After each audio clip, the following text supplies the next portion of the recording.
Now, our first speaker of the day is a very accomplished gentleman. He's an Indian environmentalist based in Goa.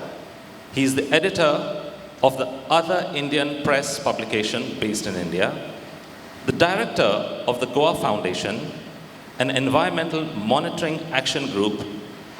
He's got his PhD from the Technische Hogeschool Eindhoven in Netherlands in 1976. He is a member of the Goa Coastal Zone Management Authority of the Ministry of Environment and Forests. He is also a member of the Supreme Court Monitoring Committee on Hazardous Wastes constituted by the Supreme Court of India. He is the author of the article, The Great Gene Robbery, published in the Illustrated Weekly of India in 1986. Ladies and gentlemen, our first speaker of the day, Mr. Claude Alvares. Please put your hands together for him.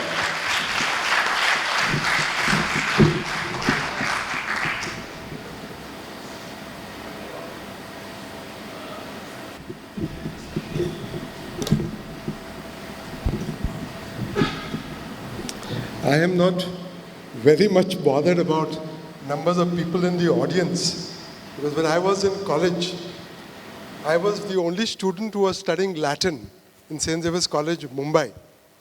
And because of that, I had only one professor and one student, and I was the only student. So it was a miserable situation because I could never bunk class, because I had to be there all the time, and he was the most boring professor you could ever get, old Jesuit, ancient Jesuit priest, who should have long been put into a museum. But he was there, and I was on the other side. And, you can imagine my situation. So I have no difficulty, because I faced that situation. And it's only when an Iranian girl also joined the class, because of some requirements of hers, that I didn't want anybody else to join the class.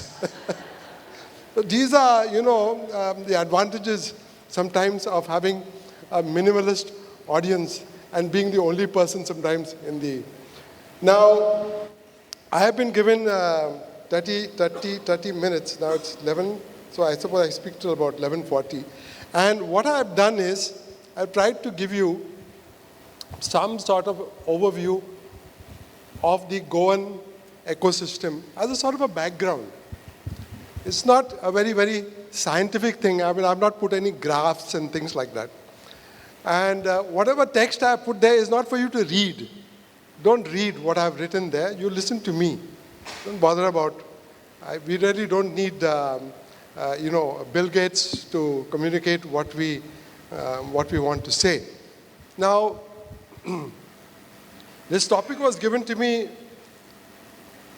by Daryl, because he said, anyway, you are in the environmental area, so you have to take up this issue. And I said, how does one talk about this? Because the Goan ecosystem is a very complex ecosystem, and I could find no better way of introducing it than quoting what was said by an expert committee appointed by the Supreme Court of India in 2013 to go to Goa and advise them on whether mining should continue or not. And this is what the expert committee says. They forget about the first paragraph. They talk about the second one, where there are 5 major landforms. Landforms means the way the land is organized. From the Western Ghats, the lateritic hills, plateaus, the estuarine coastal plains, beaches and coastline, and finally the Arabian Sea. And the last sentence is the most important. They said, we have never seen such a diversity in landscape within 50-kilometer distance, a unique situation not to be seen in any other part of the country. So this is the preciousness, you can say, the uniqueness of Goa. These 5 landforms, they support a huge variety. I've tried to put them down into 12 sub-ecosystems, and they're all interrelated to the Goan ecosystem. And these are the mountain forests, the hill forests, lateritic town forests. All these are there. Estuarine, riparian, that is with the river banks, marine ecosystems, inland freshwater wetlands, salt marshes, and agro-ecosystems like the Kazan system. All these are on those 5 landforms.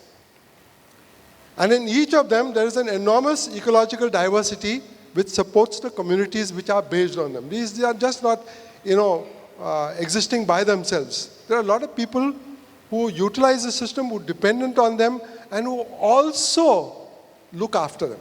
That's something that you should.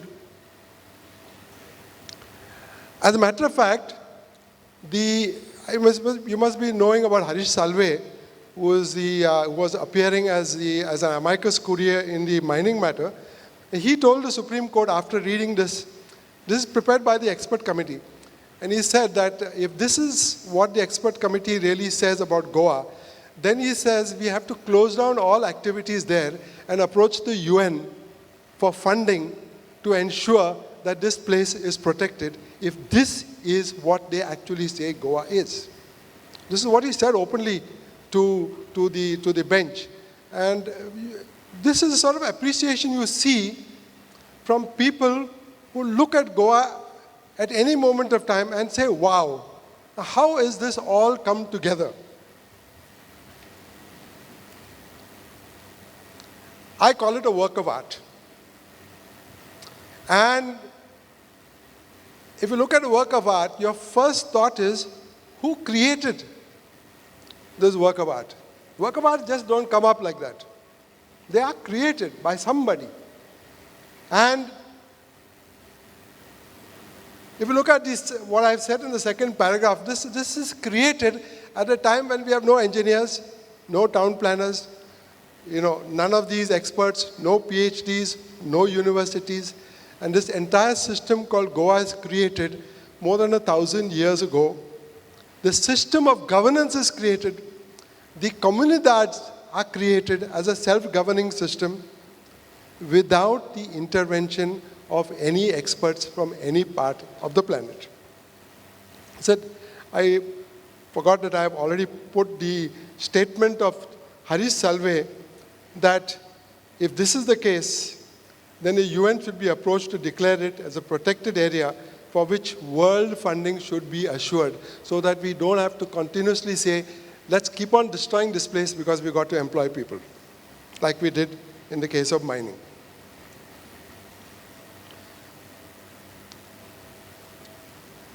I've introduced the Kazan agro-system first, because most people are not aware of what the Kazans are. But the Kazans are basically 18,000 hectares in Goa. That means they are the largest agricultural system. What you see in the villages is not really the Kazans, but wherever the rivers occur, that you will see the Kazans coming up, or they have already come up. And they exemplify a complete knowledge system. And if you look at the history of the Kazans, and there's a very good book on it written by Sangeeta Sonak, you look at the way they have been constructed, it can only have been constructed by somebody who intimately understood what they were doing and the place they were located in. Because the Kazans are all below sea level. All of them are below. They are what they call low-lying lands, but they're all below sea level. Generally 1 meter, at least a minimum of 1 meter. And the Kazans basically deal with a coastal area interacting with the sea and with saline water. And they are a marvelous engineering system that was created, including the wood. The wood is made from a specific tree called the goting. It's only a tree that grows in the Western Ghats. It's a type of wood which can survive in salt water for any length of time without getting spoiled. And all the sluice gates that are designed to deal with the interaction between the water and the Kazan system, all these sluice gates are all made from goting. They're all managed, they're all automatic. Nobody really manages the sluice gates, and this is before robots and automation systems came into operation. None of these sluice gates are operated using any fossil fuels. So none of them even contribute to climate change. But the entire engineering system of the Kazans is completely climate change neutral, automatic, and has been going on for hundreds of years.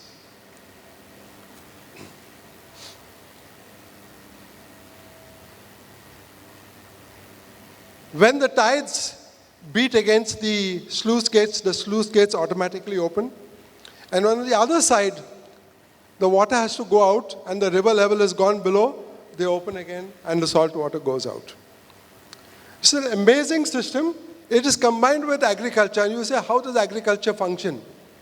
How does agriculture function in saline environments? Well, it's not that this water is used for agriculture. This water, the Kazan system is built in such a way that it takes, during the monsoon period, these gates are shut so that all the fresh water that falls into them can fall on the land, clean it, remove the salts, get into the rivers, and then paddy cultivation is taking place. And all over Goa in these areas, you will find all these sluice gates which are managed. Sometimes there's a small kopti or something by the side where the person who looks after that gate is living there. But as I said, it's an automated system. And we normally think that automation is a 21st century thing, but these guys knew about it a long time back. So this is the Kazan system, and then the paddy cultivation that takes place normally in most of these areas, low-lying by the side of the rivers. And every 5 to 6 years, because you require money to be able to maintain the system, every 5 to 6 years, the sluice gates are opened so that it becomes a saltwater pond. The fish is reared in that saltwater pond, whatever fish comes in from the sea, and that's auctioned, and that money is then used for the maintenance of the system. And after that 6th or 7th year, again the whole cycle is regenerated with the system close to salt water and only fresh water being allowed to come in and wash the fields. So it's an amazing system, and these are the guys who also created the first salt-tolerant varieties. The main variety is the korgut, but it's a rice that can grow in all these areas. And sometimes when you read the newspapers, you think that salt-tolerant varieties are created by modern agricultural scientists. These guys created it more than 500 years ago. So this is a system. This is a system of knowledge, expertise, which is so remarkable. And today is the bone of contention, because in many of these places, the embankments which have been erected to stop the river waters from coming into the lands, they have been broken down. Two causes. One is because of the barges from the mining industry. These huge barges which used to create these bow waves, and they have many places eroded the Kazans, the embankments. And in other cases, there are people in the village themselves who have intentionally broken the Kazans, because today fish gets you a better price than paddy. So there are contending groups where people will break down an embankment system to allow the salt water in so that they can harvest that fish and make some money out of it. So it's a sign that things are not really proper in the Kazan areas, and there's a big controversy in the coastal zone management plans about exactly this system, because the embankments being broken down, the salt water has gone right inside, and where the salt water goes, of course, the mangroves follow. And then the government of India says that in any case, wherever the salt water goes, that's where the CRZ will be. And people are saying, no, that can't be the case, because salt water never came here. It was all sealed in by embankments. And these were paddy fields. They are not mangrove areas. So that contention goes on. There are lots to be said on both sides. So there are 12 such ecosystems in the state of Goa. And depending on, as an environmentalist, how you look upon them, you can make them 15, you can make them 22, but these are the 12 basic ones. And the first one, of course, is the Western Ghats, which is still today one of the 8 ecology hotspots of the planet in terms of biodiversity. But Goa has got a very special sector of the Western Ghats, because it's the transitional area between the northern Western Ghats and the southern Western Ghats, and they have their own endemic plants which have come up because of this. This area was being devastated in the lower regions by mining, but now mining so far is closed. We do not know whether it is permanently closed or whether it is temporarily closed, but in any case, certain things have happened which will not permit mining to restart in the Western Ghats now for a considerable amount of time. It may start beyond the Western Ghats, but not certainly close to the Western Ghats, because the Supreme Court has even asked them to put a buffer zone of 1 kilometer from the boundaries of the wildlife sanctuaries, so that mining can't get too close to the sanctuaries. The Western Ghats also have the 4 wildlife sanctuaries at the extreme end, and this is the first place where you have 4 wildlife sanctuaries, accommodated side by side, so that you, if you look at this map here, this is the 4 wildlife sanctuaries, Made there on the top, and then you have Mole, then you have Netravali, and you have Kotigaon. So the whole of the eastern segment of Goa is completely wildlife sanctuary. It's also more or less in tune with that's also the terrain of the Western Ghats. And all these red spots are all the mining leases. All these. So you can see how the mining leases were given in all these areas. But at that time, when they were given by the Portuguese, this is not a sanctuary. These sanctuaries were declared in the year 2000. And therefore, once they were declared 2000, all this mining activity had to stop. And this mining activity was finally stopped in 2003. So after 2003, all this red is now gone, and it remains red because it's not been rehabilitated till so far. But all this is now gone. And so in a future map, it will be all green again. So this is the main area, this Netravali area, which had a lot of mining leases. But this is the situation right now. There were some leases also here, but none in Kotigaon. And in Mole National Park, there were a lot of leases, but all that is shut down now because of the proceedings in the High Court. So the biggest threat to the Western Ghats is gone. So I've been trying to, there's an A which I put, by the side of the main slide. If it's A, at least my estimation is that ecosystem is still in reasonably good shape. They may have some assaults, they may have some wrong policies like allowing mining, but all those are under correction right now. So you can say that, even this proposal to have a tiger reserve, joining up the core areas of these 3 or 4 wildlife sanctuaries, will improve matters, because once a tiger reserve comes, then the no development zone, the control zone goes from 1 kilometer to 10 kilometers. So a much greater area comes under protection. This is the same area. If you look at it right now, this is the Netravali Wildlife Sanctuary as a plan.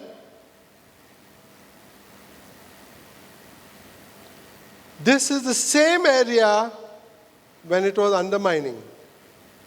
This is the mining lease in blue. You can see these blue lines. These are all mining leases, And if you ever have the time, go on Google Earth and look at all these mining areas, and you will see that this is the state of the entire mining belt today. There are all pits everywhere. All the greenery has disappeared. They had all become now, carriers of water. You can see that the water has different colors. You see, sometimes it's light brown, dark brown, light gray. This is all different levels of pollution of this water. All this water is polluted only in some places it may be clear. But we do not have today the wherewithal to repair these areas. When we went to the High Court to repair the damage to many of these areas in the Netravali Wildlife Sanctuary, the miners said that it's not our duty to rehabilitate these mines because you stopped us from mining there, and now you look after it. So there's nobody willing to give you money, and miners are basically interested in removing ore and selling it. And once it's sold, they've got no incentive to put the mud back, because that is only a cost, and there's no production involved. So they don't want to get into that type of a situation. Say, sorry, we are not interested in rehabilitation. Though the law requires them to rehabilitate, they say we are not interested. And we faced it concretely in the case of a wildlife sanctuary, where they said that, sorry, we are not willing to give you a single pie because you stopped us from mining in that wildlife sanctuary. And we were given a contract to mine till 2000 or whatever it is, and 2007, and you stopped us in 2003, so we're not giving it. So in the Netravali Wildlife Sanctuary, there are at least 14 mining sites which till today have not been rehabilitated. And they are like this in pits. And that's a wildlife sanctuary. But there's no chance of rehabilitating them. And I can be pretty sure that none of the other mining pits, even outside the wildlife sanctuary, will ever be rehabilitated, because there's not a single mine in the state of Goa with over 100 years of mining which has been rehabilitated.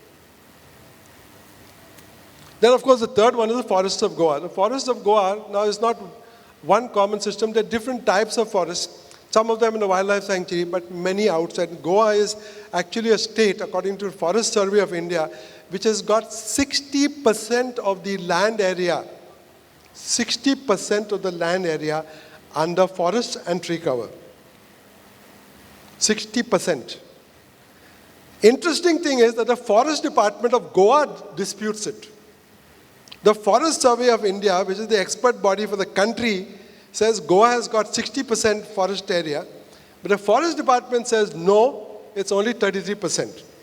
And the dispute is now before the Supreme Court, where we are trying to tell the Supreme Court that what the Forest Department is trying to do is to exclude 600 square kilometers of forest from Goa on the ground that it is degraded.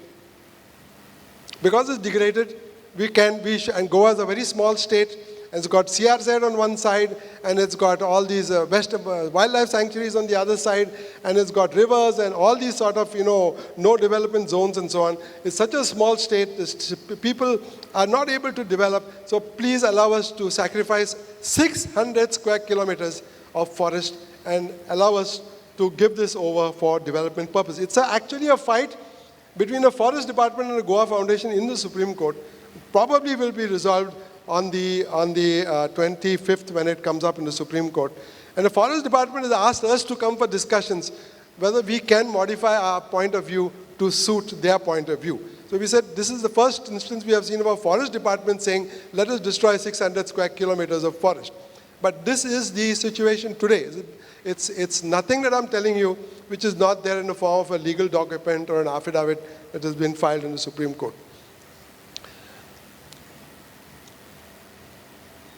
Then, of course, the Sadas. I've given a C to the Sadas. The Sadas are all plateau areas.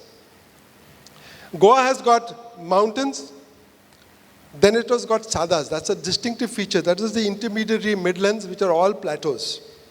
And below the plateaus, of course, we get our alluvial plains and then the coastal areas. It's like a graded system.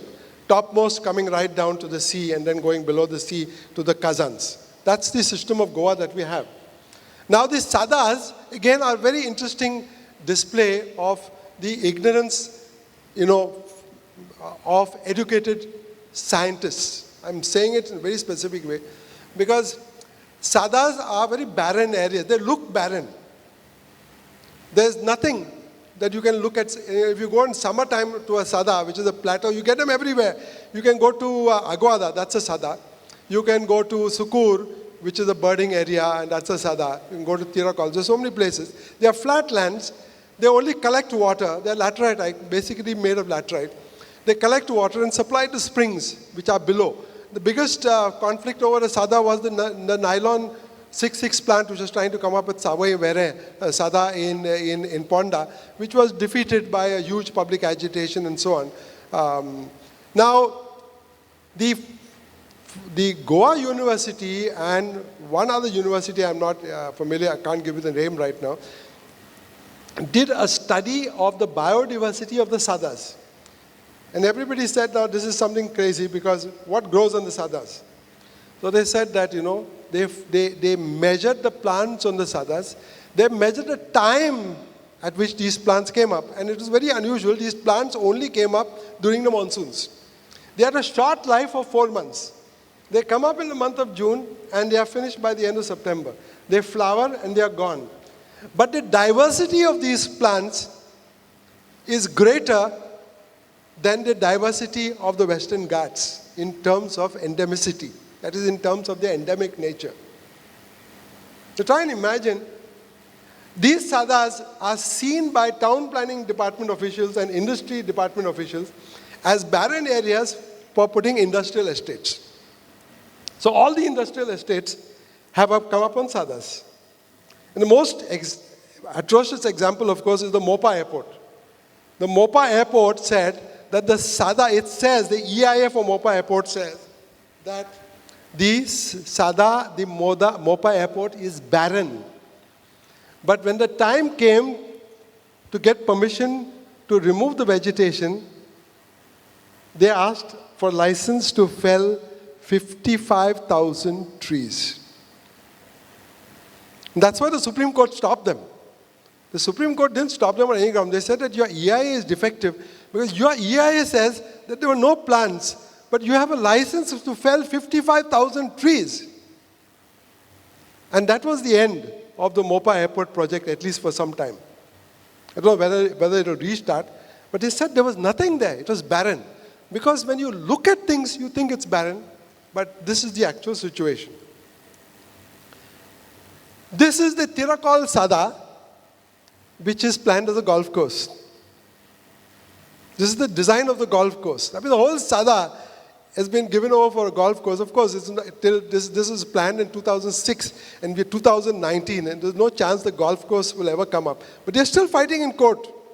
The case came up 2-3 days ago. We're still fighting in court about whether it can be allowed or not. I mean, the fight is going on for the last 13-14 years.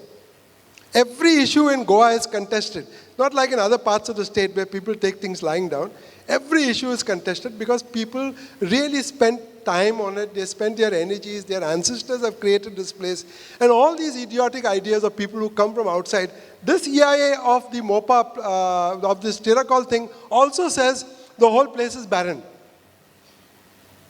And there's nothing there.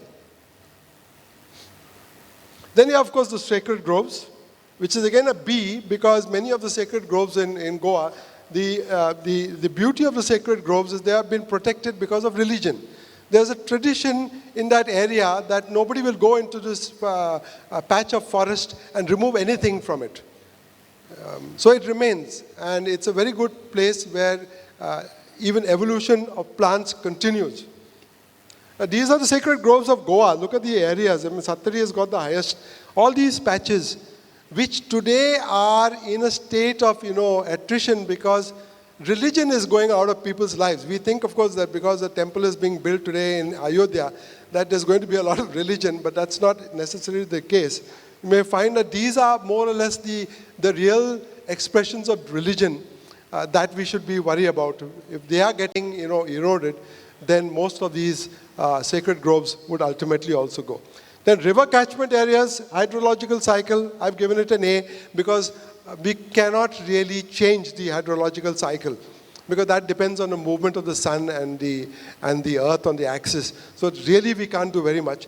But there is a possibility that the river catchments will get less and less rainfall because the NIO has now said that the creation of the mausam, that is the monsoon, the wind, is dependent on just 2 to 3 degrees difference in the temperatures over the landmass and the Arabian Sea.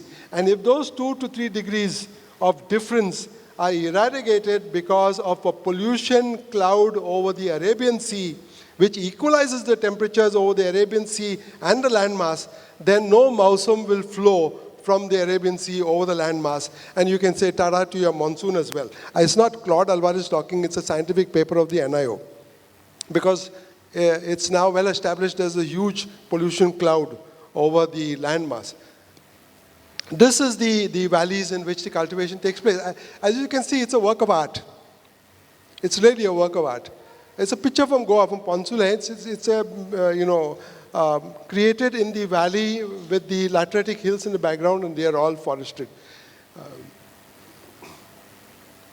Then, of course, the paddy fields. I have to go a little bit faster.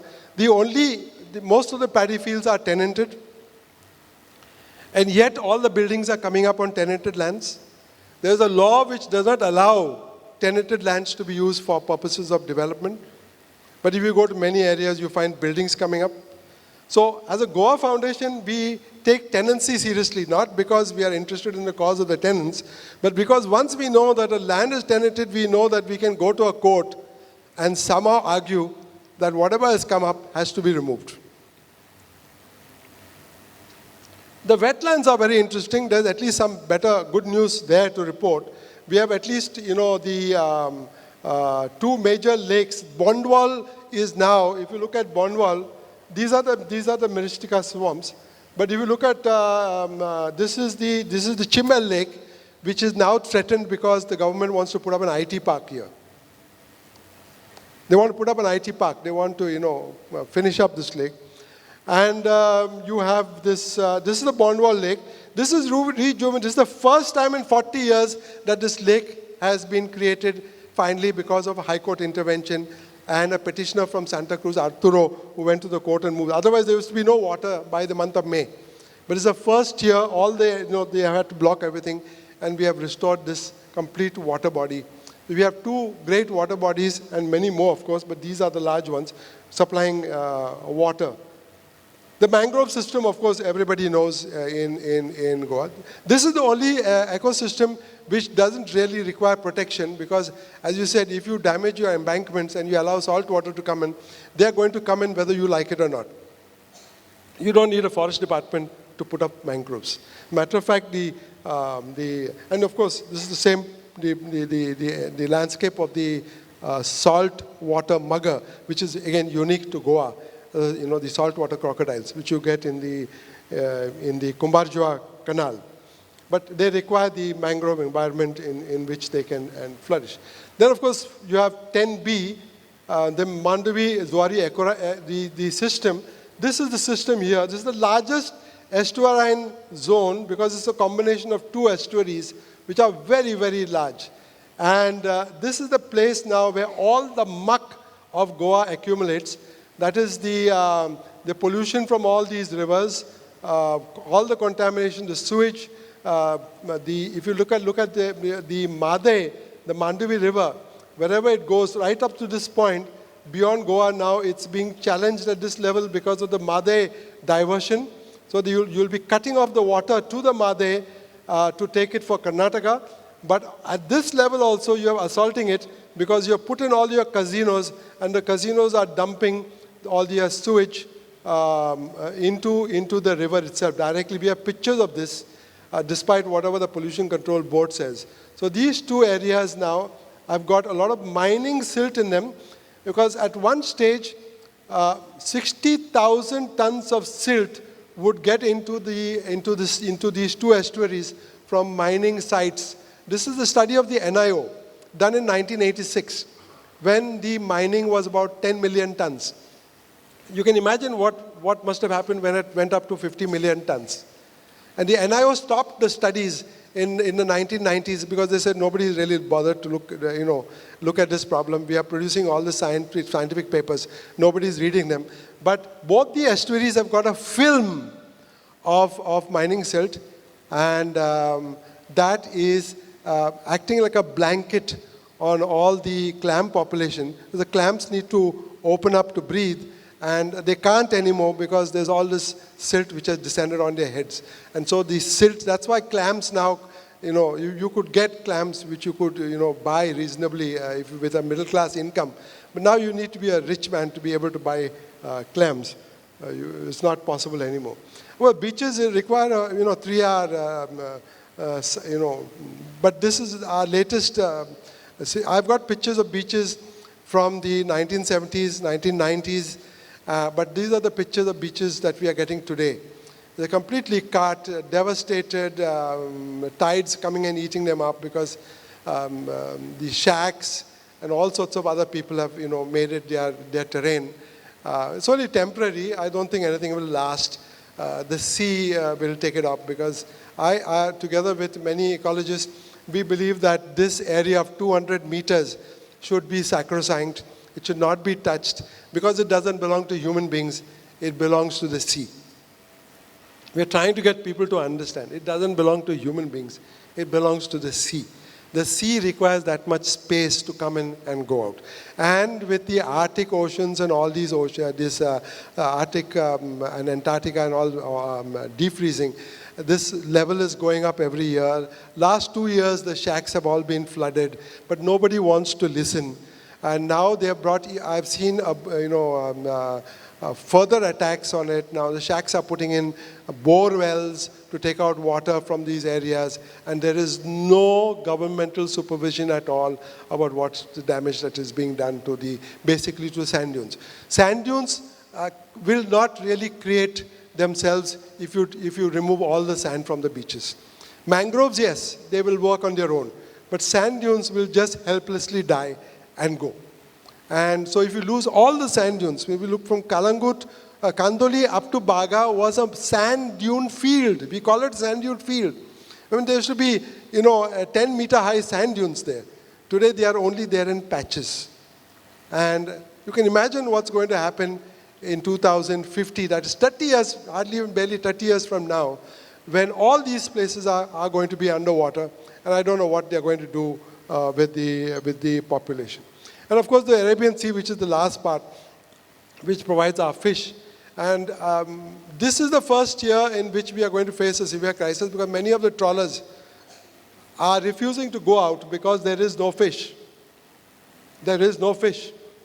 One of my friends who's got 2 trawlers has now loaned one of his trawlers to a scientist to do studies of the water and so on, because at least he said, I'm getting some money from there, but there's no more money in trawlers.